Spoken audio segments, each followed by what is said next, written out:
언제나 필승! 네, 반갑습니다. 필승입니다. 반갑습니다.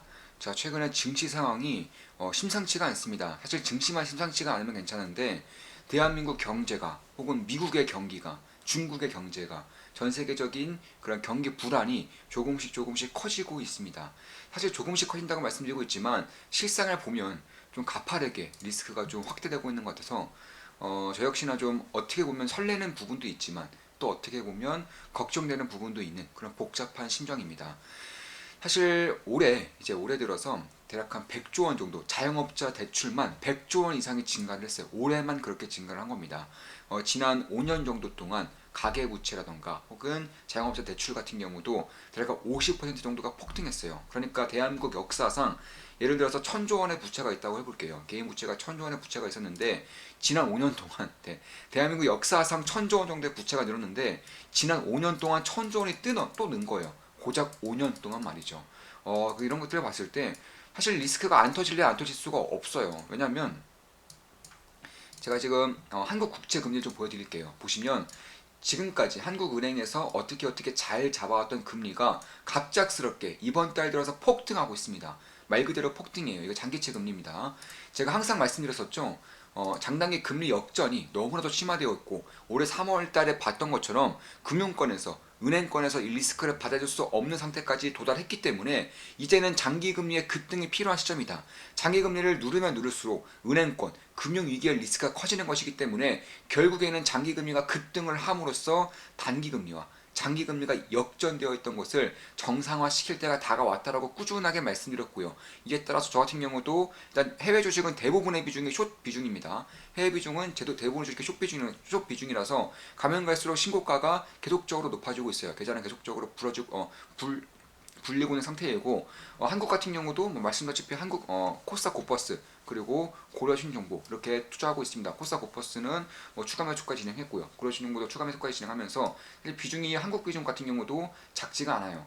그런 것들을 봤을 때 저는 조금씩 실질적인 경제 위기, 경제 리스크에 대해서 좀 어느 정도는 경각심을 가지고 투자에 임해되지 않을까 이렇게 보고 있습니다. 제가 필사단 강의 때, 필승사단 오프라인 강의 때 1강 때 말씀드리는 부분이 있어요.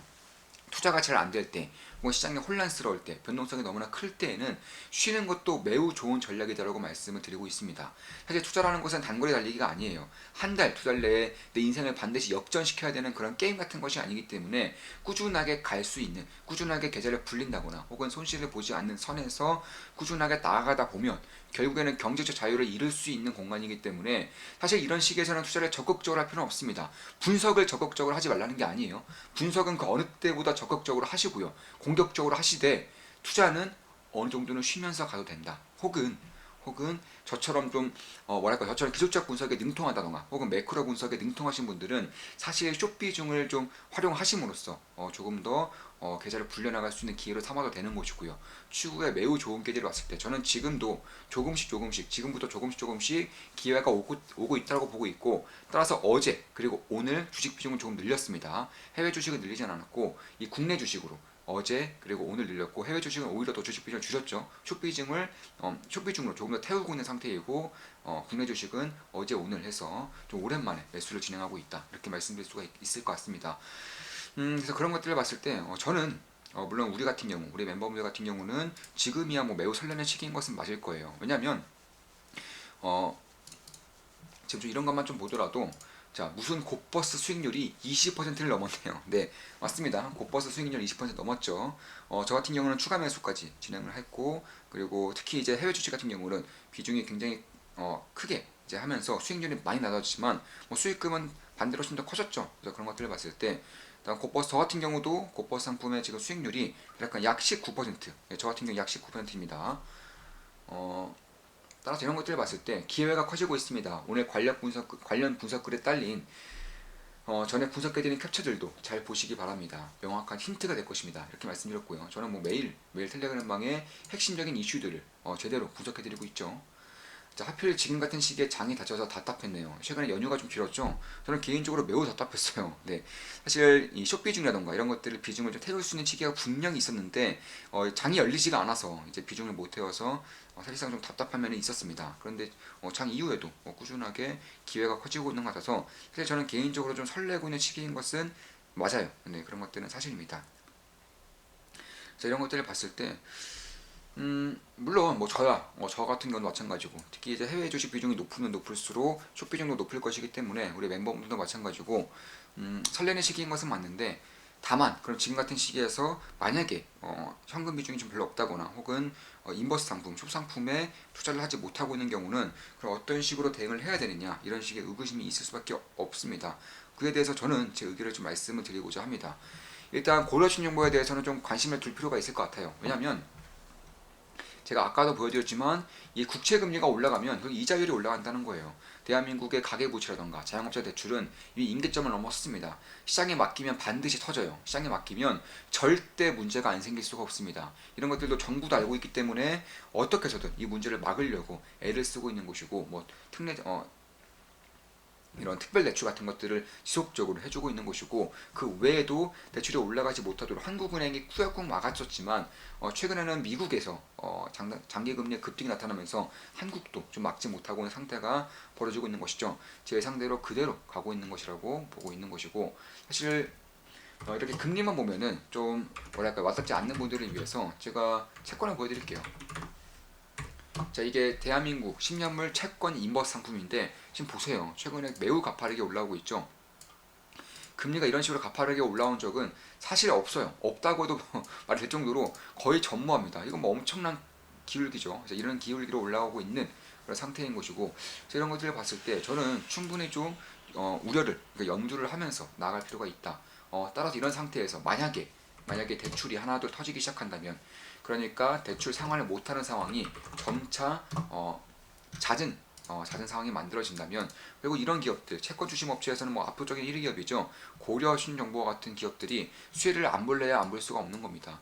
일단 뭐 불경기라던가 이쪽에 대해서도 좀 염두를 해줄 필요가 있고요. 왜냐하면 미국에서도 고용이 꺾이고요. 그러니까 소비 심리가 꺾이고 있는 모습이 나타나고 있기 때문에 뭐 유럽은 이미 다 꺾였죠. 유럽은 더 꺾일 게 없을 정도로 이미 다 꺾인 상태이고 미국이 꺾이면서 뭐 한국도 꺾일 기미가 조금씩 보이고 있는 것은 맞아요. 뭐 중국도 애진작에 다 꺾였고요. 중국은 조금 살아나느냐 마느냐 이 정도인 것이고 완전히 바닥권이기 때문에 이제는 그나마 기대를 할 수 있었던 부분이 미국이었는데 미국도 꺾일 수 있는 그런 발판이 만들어지면서 이제 연준이라던가 정부 같은 경우도 미국의 소비 심리라던가 혹은 고용 지표가 꺾이기를 바라고 있는 것도 사실이고요. 그래야지만 긴축을 멈출 수 있기 때문에 그런 겁니다. 이런 부분에 대해서는 제가 텔레그램 방에서 아주 자세하게 여러 번 말씀드렸기 때문에 우리 멤버분들은 다들 이해하고 계실 내용입니다. 그래서 이런 것들을 보시면 다중채무자 같은 경우도 네, 거의 뭐 800조, 600조 이상 넘어서서 올해만 거의 800조 가까이, 700조 가까이 이렇게 올라오고 있는 것을 봤을 때 리스크가 안 생겼어야 안 생길 수가 없어요. 언제 생기냐의 문제인 것이고 최근에 금리 급등 사태를 보면 조금씩 이런 채권 추심 업체에 대한 호황기에 대비를 할 필요가 있겠다.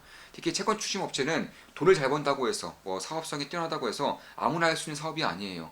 완벽한 규제 산업입니다. 따라서 허가가 필요합니다. 신용정보법에 따라 허가를 받지 못하면 애초에 사업을 할 수 없는 분야이기 때문에 이런 대한민국 1위 기업인 고려신용정보 입장에서는 완벽한 꿀시장, 호황기가 목도하고 있다. 이렇게 보시면 될 것 같고 사실 대부분의 채권 추진 업체는 뭐 KB 신용정보, 우리 신용정보, 뭐 신한 신용정보 이런 식으로 한 금융권 내에 금융사 내에 채권 추진 업체가 따로 있기 때문에 이제 금융사 내에 있는 것들은 자기들만의 문제를 처리하기 바쁘고 두 번째로는 다른 기업들이 이런 금융사에 자신들의 물건을 맡기지가 않죠.